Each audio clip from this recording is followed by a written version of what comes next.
Hi, William Hairyartist here.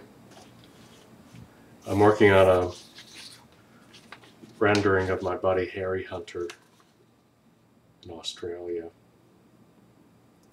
I started rendering this for watercolor pencil on paper, and I'm also doing it on canvas, which I'm sharing with you today. I've previously drawn this out with the watercolor pencils.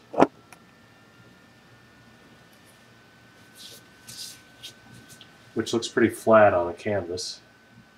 Not much life there yet. But with the simple addition of water, and I think we're going to use some white acrylic and a little gloss medium for a little extra binder so that pigment isn't just there without a little help. And next we will use a nylon brush, and we will start with just a touch of the gloss medium.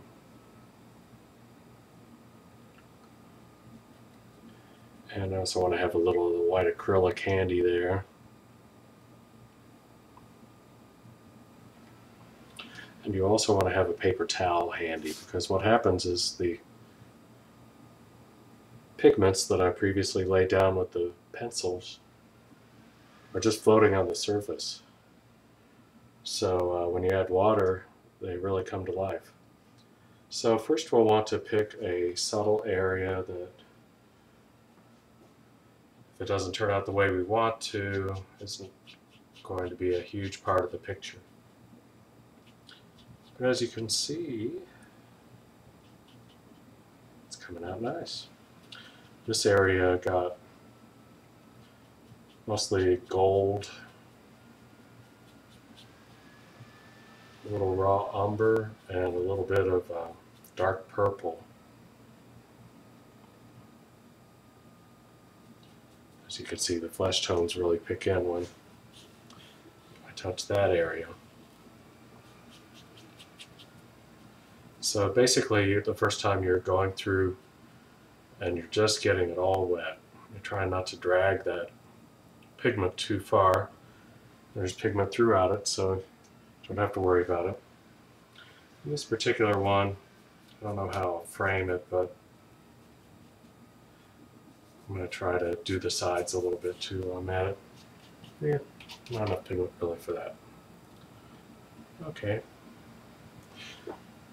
So that's one little area.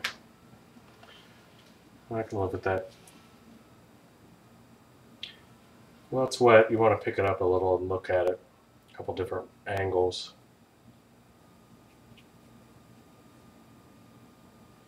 Because at this point you can really change anything. Let me go do a little bit of the hair just to give you an idea.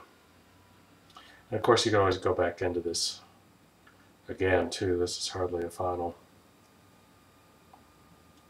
definitive painting, although a lot of people think of watercolors that way.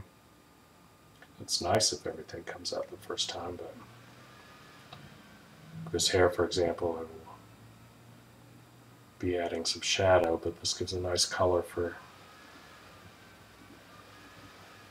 the undercoat. This is a pretty good place to stop. Well,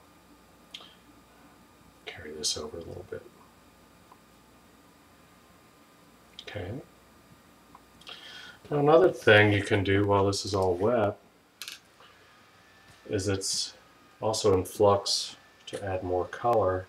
What you could do with a pencil will be dissolving this. Depending on how much water you have. But yeah, here we go.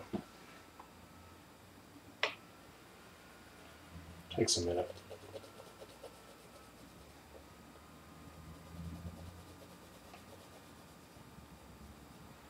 That's a good reason for trying to do just a little bit at a time so you can control what happens if you want to go back into it at that point.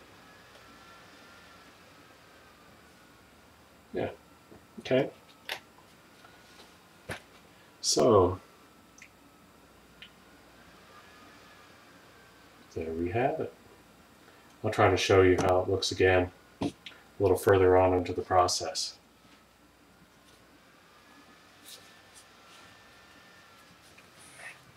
For now, thanks for watching. Keep practicing. Have a great night.